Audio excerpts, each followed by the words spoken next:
Hello friends, welcome to computer job update. आज की video में हम बात करेंगे कि जो आपका एचटेट है वो क्या होता है, कौन से स्टेट के थ्रू ये कंडक्ट करवाया जाता है, इसकी एलिजिबिलिटी क्या है, एज लिमिट क्या है, एग्जाम की फीस क्या है, एग्जाम पैटर्न क्या है, सिलेबस क्या है, एग्जाम कब होता है, क्वालिफाइंग मार्क्स क्या है, एग्जाम वैलिडिटी क्या है। अगर आप हरियाणा में टीचर बनना चाहते हैं तो आपको जो है पता होना चाहिए एचटेट के बारे में, पूरी इंफॉर्मेशन आपके पास होनी चाहिए। अगर आप एचटेट का एग्जाम पास करते हो तभी जो है आप हरियाणा में टीचर बन सकते हो। तो आप ये कह सकते हो कि ये जो है आपका फर्स्ट स्टेप है हरियाणा में टीचर बनने का। फर्स्ट यानी कि एचटेट पास करने के बाद आपकी वैकेंसी आउट होती है और फिर जो है आप स्क्रीनिंग का एग्जाम देते हो और स्क्रीनिंग का एग्जाम अगर आपका क्लियर हो जाता है तो आप हरियाणा में एक जॉब ले लेते हो। ठीक है, तो ये तो एक पूरा ओवरव्यू। अब हम डिटेल में बात करते हैं कि एचटेट क्या है। तो चलिए भाई अपनी आज की वीडियो स्टार्ट करते हैं। तो सबसे पहले देखो, एचटेट का जो एग्जाम है वो हरियाणा में होता है। ठीक है, हरियाणा में अगर आप टीचर बनना चाहते हैं तो उसके लिए जो है एचटेट का एग्जाम आपको पास करना पड़ेगा। अगर आपने अपनी क्वालिफिकेशन पूरी कर ली है तो जो है आप जो है एचटेट का एग्जाम दे सकते हो। तो एलिजिबिलिटी की भी बात करेंगे। सबसे पहले देखो एचटेट है क्या। तो एचटेट की फुल फॉर्म है हरियाणा टीचिंग एलिजिबिलिटी टेस्ट, यानी कि हरियाणा में जो है टीचर बनने का जो है एलिजिबिलिटी जो टेस्ट है वो आपका एचटेट होता है।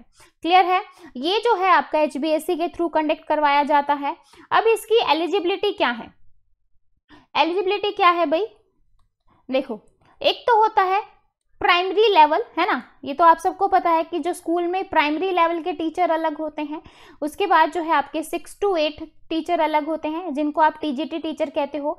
फिर आपके पीजीटी टीचर आते हैं जो कि 9 to 12 जो है बच्चों को पढ़ाते हैं। ठीक है, तो प्राइमरी टीचर का जो एलिजिबिलिटी है वो क्या होगी, 12th प्लस आपका जो है जेबीटी होना चाहिए। ठीक है, उसके बाद टीजीटी लेवल का आपका ग्रेजुएशन प्लस बीएड होना चाहिए और पीजीटी में आपकी मास्टर आ जाती है, मास्टर प्लस बीएड होना चाहिए। ठीक है, अगर आपने इन तीनों में से कोई भी क्वालिफिकेशन पास कर ली है तो आप एचटेट का एग्जाम आराम से दे सकते हैं। तो समझ में आया कि क्वालिफिकेशन क्या है। अगर आप प्राइमरी टीचर बनना चाहते हैं तो 12वीं के बाद आप जेबीटी का कोर्स कर लो और आप जो है हरियाणा में प्राइमरी टीचर बन सकते हो। उसके बाद टीजीटी का, अगर आप टीजीटी टीचर बनना चाहते हो और आपने ग्रेजुएशन प्लस बीएड कर लिया है तो हरियाणा में आप एज ए टीजीटी टीचर बन सकते हो। उसके बाद पीजीटी टीचर अगर आपने मास्टर कर ली है और आप जो है अपना बीएड भी कंप्लीट कर लिया है तो जो है आप हरियाणा में जो है टीचर लग सकते हो। एक्सेप्शन जो है कंप्यूटर साइंस के लिए जो है बीएड कंपलसरी नहीं है। तो कंप्यूटर साइंस वाले बच्चे सिर्फ अपनी मास्टर कंप्लीट है यानी कि एमसीए एमएससी कंप्लीट है, बीटेक है, बीटेक वाले बच्चे भी जो है हरियाणा में पेपर दे सकते हैं। तो जो है आप आराम से जो है हरियाणा में टीचर बन सकते हो विदाउट बीएड, मतलब बिना बीएड के भी आप एग्जाम जो है पास कर सकते हो, मतलब दे सकते हो। ठीक है, तो एलिजिबिलिटी क्लियर है। एज लिमिट यहाँ पर कुछ भी नहीं है, एज लिमिट नहीं है। जैसे हरियाणा में जो है टीचर्स की एज लिमिट जो है 42 ईयर्स है, तो 42 साल तक दे तो मतलब आप दे सकते हो कभी भी। तो एज लिमिट का कोई भी इशू नहीं है। बस आपको देखना पड़ेगा कि स्क्रीनिंग के लिए आपकी एज लिमिट नहीं जानी चाहिए। तो हरियाणा में जो एज लिमिट है वो 18 से लेकर 42 साल तक है। तो मतलब 42 साल से पहले जो है आपको एचटेट का एग्जाम क्लियर करना पड़ेगा ताकि जो है हरियाणा में जो भी वैकेंसी आए स्क्रीनिंग से रिलेटेड ताकि आप उनको भर सको। ठीक है, एग्जाम की फीस क्या है भाई, एग्जाम की फीस जो है वो काफ़ी अच्छी खासी है यहाँ पर, है ना। तो क्योंकि हरियाणा में जो है फीस अच्छी है भाई, है ना, फॉर्म भरते वक्त। तो एग्जाम की फीस की बात कर ले तो एग्जाम का जो फीस है वो 1000 रुपीज़ है अगर आप एक फॉर्म भरते हो तो, मतलब एज आपने पीआरटी टीजीटी पीजीटी अगर एक फॉर्म भरा है तो आपको 1000 रुपये देने पड़ेंगे। अगर आप 2 फॉर्म के लिए, अगर आप टीजीटी पीजीटी के लिए एलिजिबल हो या फिर जो है आप टीजीटी पीआरटी के लिए एलिजिबल हो, मतलब जिसके लिए भी एलिजिबल हो, और तो आपको जो है 1800 रुपये भरने पड़ेंगे। अगर आप तीनों लेवल के लिए एलिजिबल हो, मतलब अपने पीआरटी टीजीटी और पीजीटी तीनों ही लेवल का आप देना चाहते हो तो आपको 2400 रुपये यहाँ भरने पड़ेंगे। समझ में आया भाई। तो ये है आपकी फीस। तो फीस स्ट्रक्चर काफ़ी अच्छा है, मतलब सरकार जो है काफ़ी अच्छा खासा यहाँ से फी लेती है और काफ़ी ज़्यादा फंड भी हो जाता है। ठीक है, तो इसलिए जो है सरकार इस पेपर को बिल्कुल नहीं छोड़ती, हमेशा कंडक्ट करवाती है। तो मतलब इसकी जो ये जो एग्ज़ाम है ये आपका साल में एक बार होता है। ठीक है, ईयर में मतलब जो है एक बार लिया जाता है, अक्टूबर से मतलब अक्टूबर दिसंबर, मतलब ये एग्जाम जो है वो आपका अक्टूबर में इसके फॉर्म्स आउट होते हैं और नवंबर और दिसंबर में जो है आपका एग्जाम कंडक्ट करवा लिया जाता है। समटाइम जो है जनवरी के फर्स्ट वीक तक भी एग्जाम चला जाता है, ठीक है। तो बस यही है, कभी नवंबर में हो जाता है, कभी दिसंबर में, कभी जनवरी के फर्स्ट वीक में, और जो इसके फॉर्म्स हैं वो अक्टूबर में जो है वो आ जाते हैं, ताकि जो है आप अपने फॉर्म भर सको, ठीक है। तो साल में एक बार ये एग्जाम होता है। उसके बाद देखो एग्जाम पैटर्न क्या है। एग्जाम पैटर्न सिंपल सा है, ज़्यादा नहीं है, मतलब 150 मार्क्स का जो है आपका पेपर होता है, जिसमें से आपको इस पेपर को जो है इसको क्वालिफाई करने के लिए आपको जो है 90 मार्क्स लेने होते हैं, ठीक है। और उससे भी अच्छी बात यह है कि ये जो हरियाणा का जो पेपर है, मतलब एचटेट है, उसको जो है अदर स्टेट वाले भी भर सकते हैं। मतलब ज़रूरी नहीं है कि सिर्फ हरियाणा ही स्टेट वाले भरें, अदर स्टेट के बच्चे भी जो हैं इस फॉर्म को भर सकते हैं। और जो अदर स्टेट के बच्चे हैं वो हरियाणा में एज अ जनरल कैटेगरी में काउंट होंगे। मतलब अगर आप जो है राजस्थान में ओबीसी SC ST कैटेगरी में हैं और एचटेट का एग्जाम दे रहे हैं, तो आप हरियाणा में एज अ जनरल कैटेगरी में काउंट होंगे, अपनी आपकी जो कैटेगरी है उसमें काउंट नहीं होंगे, ठीक है। तो इस चीज़ का याद रखना। तो आप जो है बिल्कुल एचटेट का एग्जाम दे सकते हैं, अदर स्टेट वाले बच्चे भी दे सकते हैं। वैसे तो ये स्टेट लेवल एग्जाम है, लेकिन कोई भी दो, कोई दिक्कत नहीं है, ठीक है। एग्जाम पैटर्न क्या है? एग्जाम पैटर्न वही है, 150 मार्क्स का जो है आपका पेपर होता है, मतलब 150 क्वेश्चन आते हैं, 150 नंबर के ही होते हैं, ठीक है। और आपको पास करने के लिए एग्जाम को 90 मार्क्स लेने होते हैं, मतलब 90 मार्क्स जो होते हैं वो जनरल कैटेगरी के होते हैं, और जो 82 मार्क्स हैं वो आपके SC ST कैटेगरी के हैं। तो जनरल और ओबीसी की बात करें तो जनरल और ओबीसी को जो है 90 मार्क्स वाले में जो है बच्चे पास होंगे, और SC ST के लिए जो है 82 मार्क्स वाले जो है बच्चे पास हो जाते हैं, ठीक है। सिलेबस की बात करें तो सिलेबस देखो भाई, अब सिलेबस हम थोड़ा सा डिटेल में देख लेते हैं। हाँ जी, सिलेबस देखो, सिलेबस में आपको क्या आता है। सबसे पहले जो है आपकी 30 मार्क्स की चाइल्ड साइकोलॉजी आती है, ठीक है।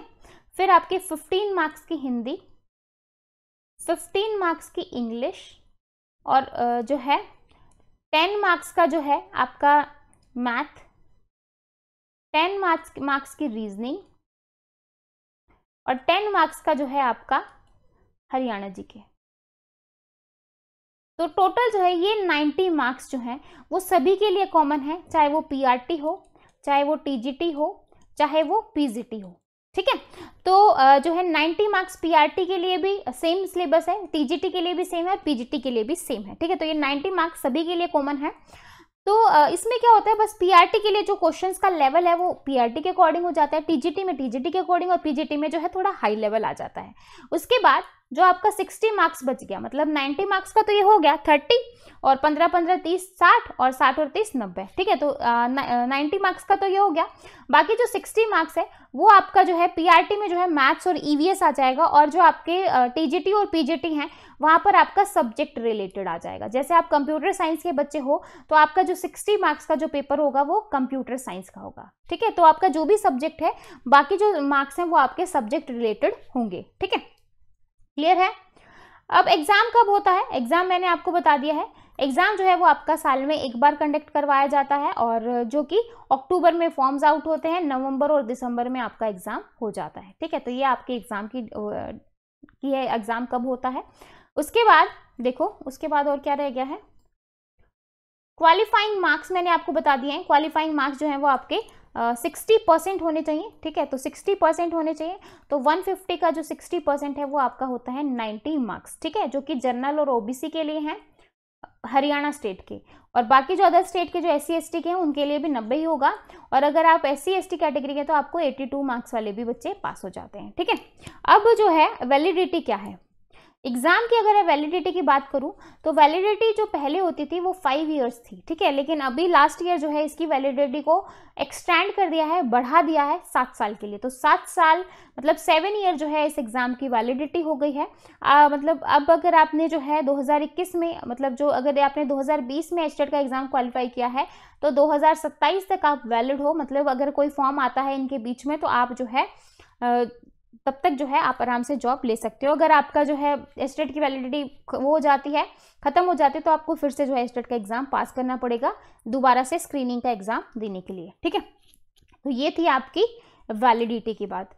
और जो है और क्या रह गया है भाई, एक सेकेंड, एग्जाम वैलिडिटी हो गई है, qualifying eligibility, age limit, exam fees, exam pattern, तो हम आई थिंक मैंने जो है आपको सब कुछ बता दिया है। हाँ, बाकी जो आपका पेपर है 2.5 घंटे का होता है, मतलब 150 मार्क्स के जो है 150 क्वेश्चन आते हैं, जो कि आपके 150 मिनट में आपको करने होते हैं, यानी कि 2.5 घंटे का आपको टाइम दिया जाता है। ठीक है, पेपर जो है वो ऑनलाइन ऑफलाइन दोनों किसी भी मोड में हो सकता है, कोई ज़रूरी नहीं है। तो यही थी पूरी डिटेल एचटेट से रिलेटेड। अगर आप एचटेट के लिए तैयारी कर रहे हैं तो बिल्कुल कर सकते हैं, और अगर आप कंप्यूटर साइंस की तैयारी कर रहे हैं तो आप जो है वो एनएस क्लासेस वाले चैनल को जो है सब्सक्राइब कर सकते हैं, ताकि जो है वहाँ पर जो कोर्स चल रहे हैं एचटेट से रिलेटेड, एचएसएससी पीजीटी स्क्रीनिंग से रिलेटेड, या डीएसएसबी पीजीटी का जो एग्ज़ाम है उसका भी जो है 30 डेज क्रैश कोर्स स्टार्ट हो चुका है, तो आप जो है वहाँ पर अपनी प्रिपरेशन को कंटिन्यू कर सको, अगर आप जो है कंप्यूटर साइंस की प्रिपरेशन कर रहे हैं तो एनएस क्लासेस वाले चैनल का जो लिंक है वो आपको डिस्क्रिप्शन में मिल जाएगा।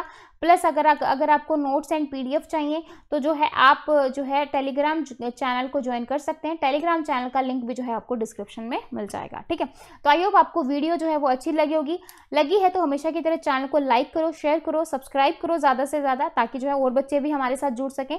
तो फिर मिलेंगे ऐसी नई वीडियो के साथ, तब तक के लिए बाय एंड थैंक यू।